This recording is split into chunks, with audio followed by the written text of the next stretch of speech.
எல்லாருக்கும் வணக்கம். நான் நிமல் ராகவன். ஸோ இப்போ நம்ம நின்றுட்டு இருக்க இடம்னு பார்த்தீங்கன்னா ஆப்பிரிக்கா கென்யாவில் இருக்கிற ஒரு இடம். ஸோ இதே மாதிரி நம்ம ஊர்லேயும் ஒன்று இருக்கு, ராமநாதபுரம்.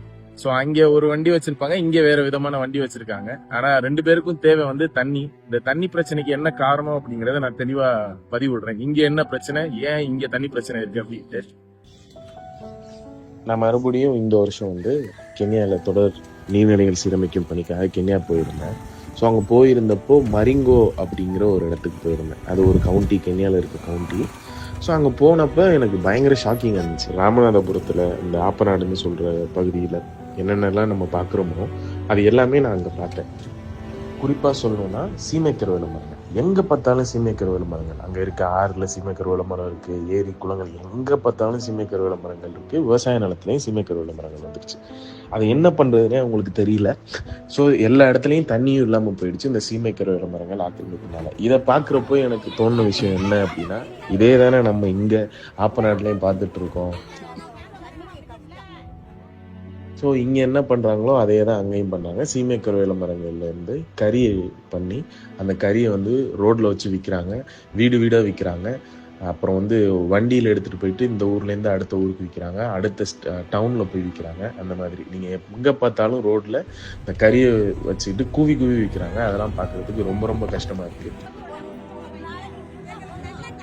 அதே மாதிரி அந்த வண்டி ராமநாதபுரத்தில் நம்ம இந்த தள்ளு வண்டி மாதிரி இருக்கும், ஒரு 5 குடத்தை வச்சு எடுத்துகிட்டு போகிறது. அதே மாதிரி அங்கே வேறு விதமாக வச்சுருக்காங்க. ஒரு பிளாஸ்டிக் டப்பா மாதிரி இருக்குது, ஒரு 10 டப்பா இருக்குது.